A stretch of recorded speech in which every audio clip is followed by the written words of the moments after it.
whole reason I got into film. I've told this story a million times, but I was working on a painting in a studio at the Pennsylvania Academy of the Fine Arts of a garden at night. And the plants in the dark night painting began to move, and I heard a wind. And I thought, this is interesting, moving painting. And that was the thought that started it.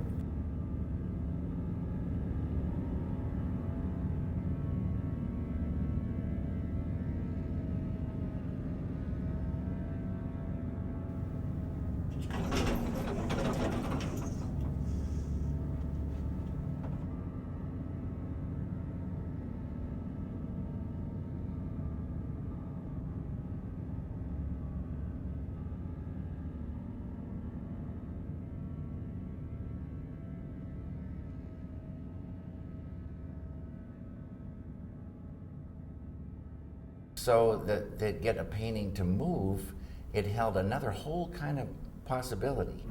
And then there's a thing of sound, to see what that did to the world. Boom, it can jump if the right sound is married to that picture. A whole another thrill. And now you're starting to get, excited about something. There's this camera shop called Photorama, and the name sort of says. Well, anyway, I got a camera that took single frames, and asked them about how to light a thing, and they told me, and I did that, and but that would have been the end of it.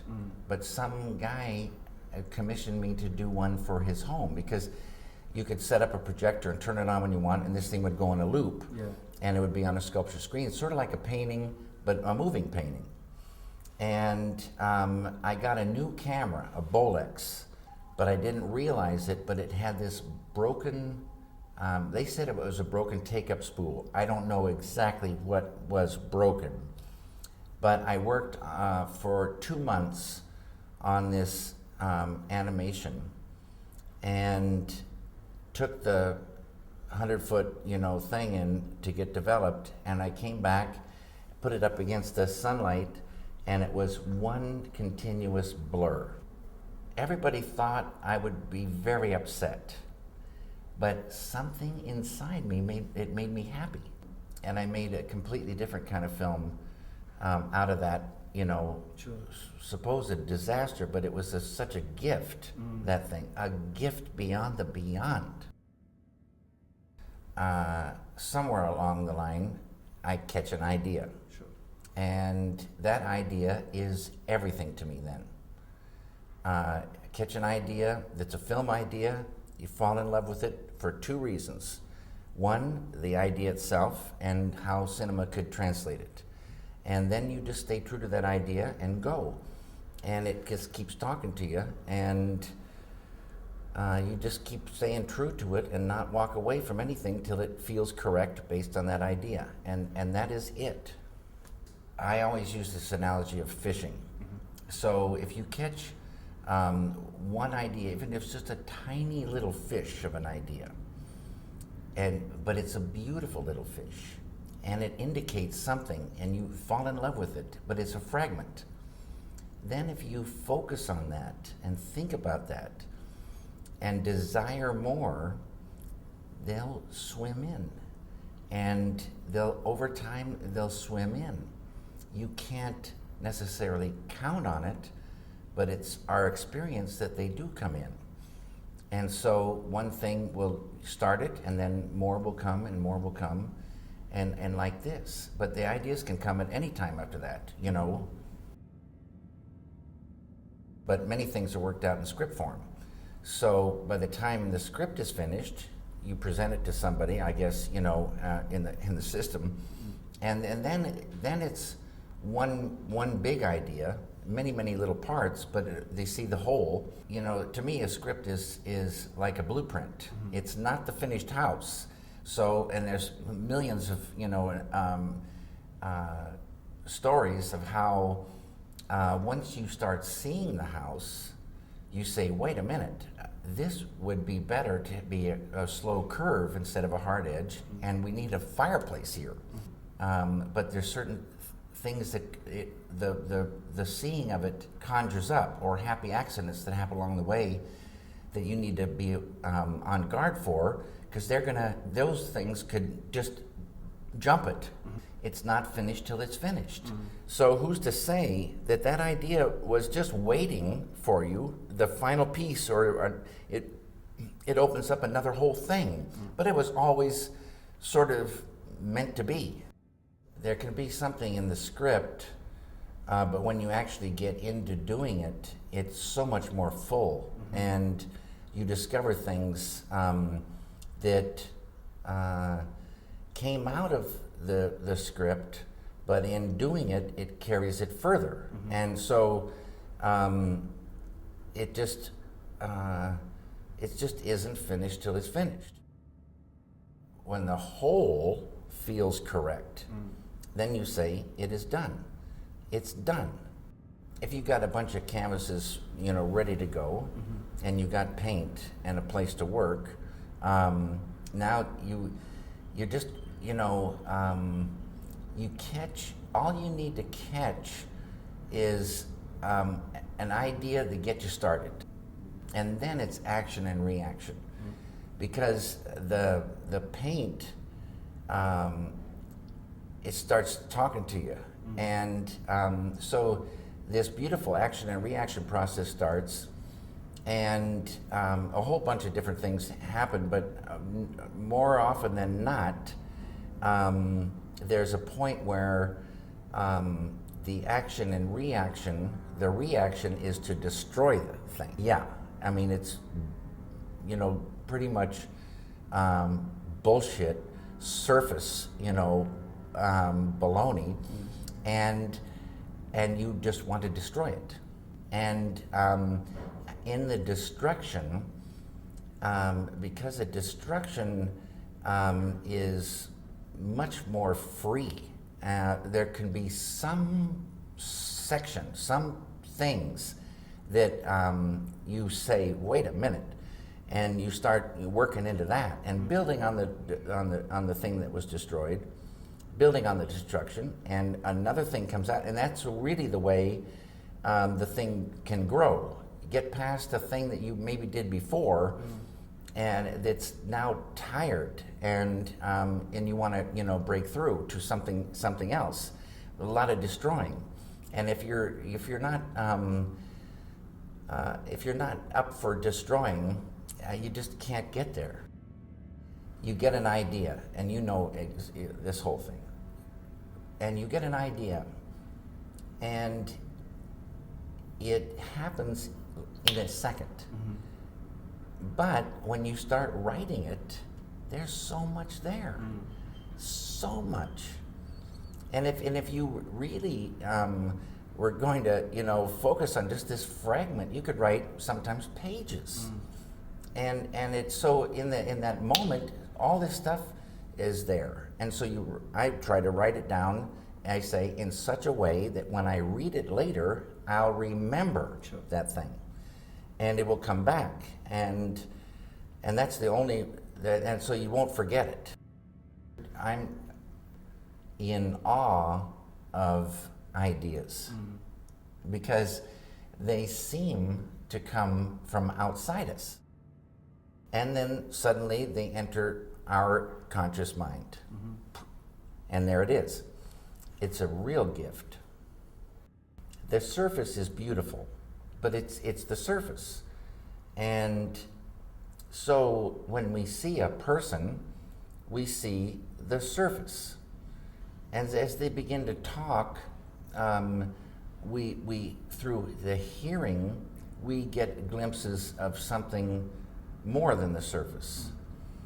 And then there's this thing about cinema where it can say things that words can't really say, and so there's a thing in the person. You're seeing the surface, you're hearing the words, but there's something else there that that somehow cinema could start saying. Well, I think a great poet, you know, they'll articulate those abstractions in words. Right. But cinema can do that with picture and sound flowing together in sequences.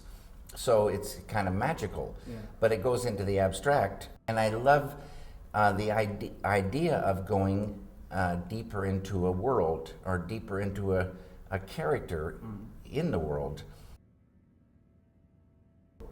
What I liked about this video is that it was, it reminded me of earlier, not that early, but like 30s films where it wasn't so sharp and it had more of an impressionistic thing, and then that it made it less real and therefore kind of magical. Did you operate? Yeah.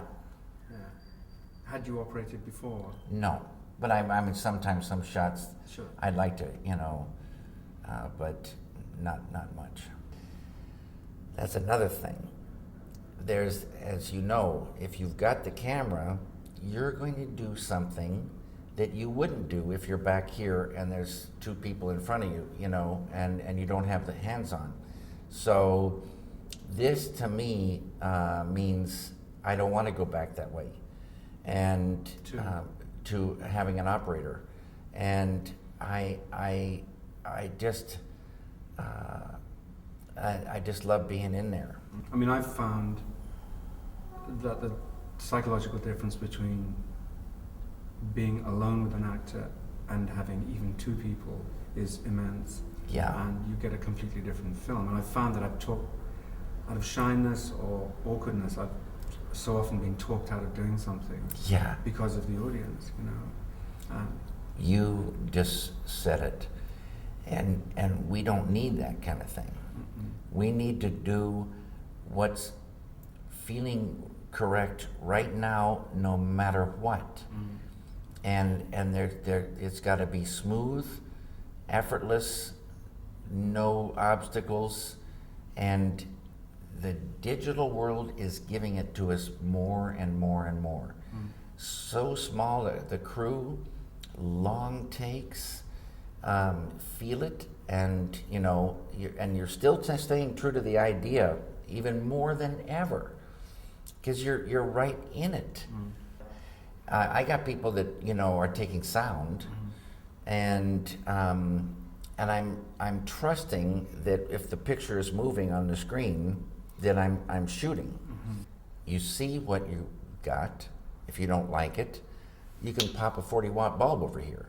You can pop a 60-watt bulb here. You can light with light bulbs, and you can pop a little fill on there, or whatever. You see what you have, and you don't need, you know, giant lamps. And because you don't need giant lamps, because you can work with, like you say, what is there 90% of the time, now you can move around the set. You can go from here over to here and not see something you're not supposed to see. And this kind of freedom is unbelievable. And it's kind of like, in my mind, the way it's supposed to be. And it's so freeing.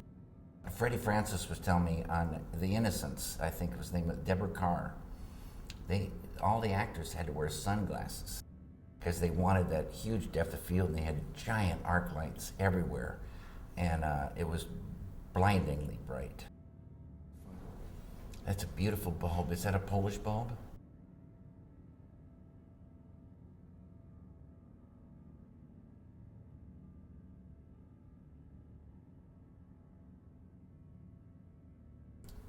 Once you start, there's no interruptions. 40 minutes of tape. You're lit.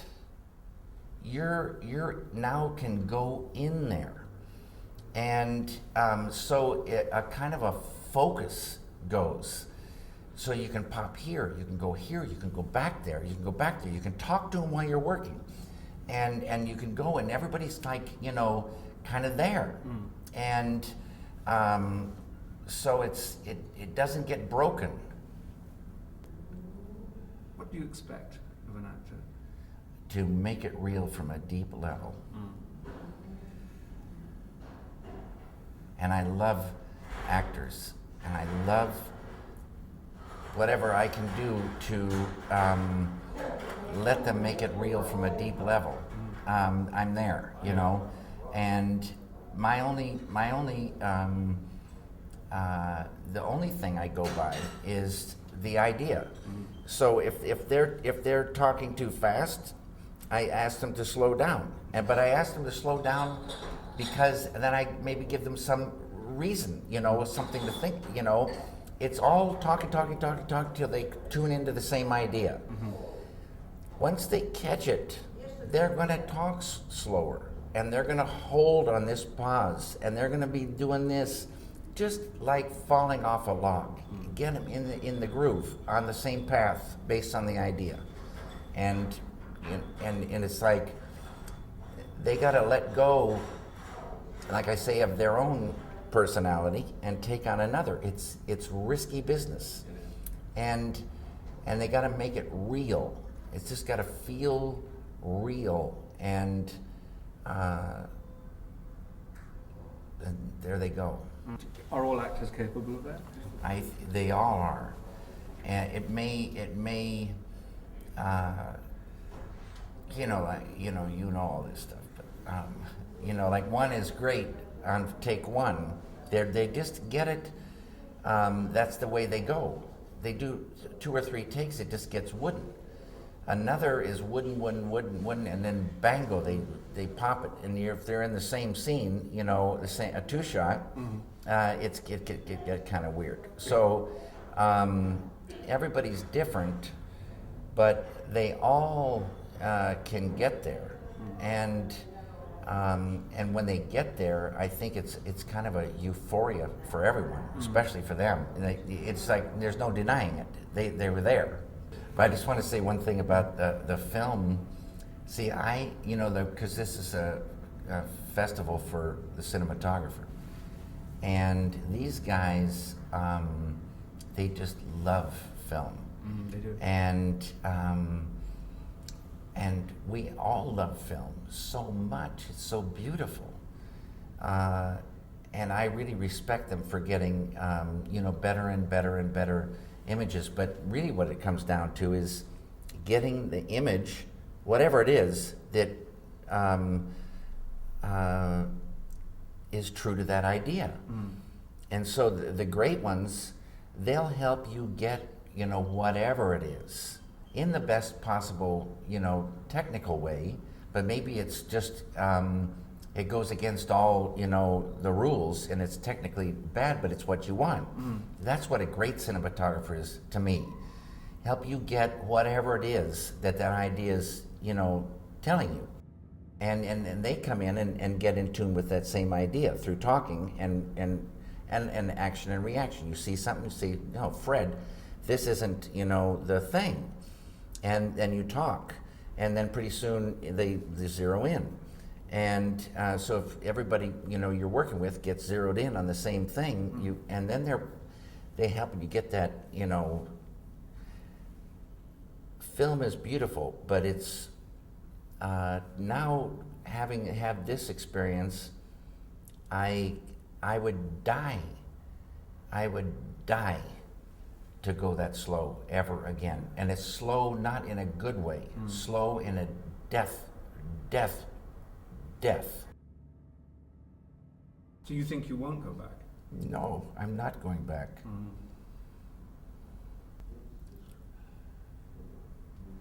Good. Yeah, it's good talking to you. It's really good talking to you. It's good talking to you, Mike. Pleasure. Yeah. Thank you. You're a good guy.